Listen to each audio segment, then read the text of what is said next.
How to hard reset Redmi K50i.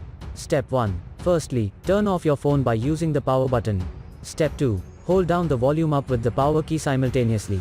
Step 3. When the Redmi logo shows up, release only the power button and wait until the recovery mode appears.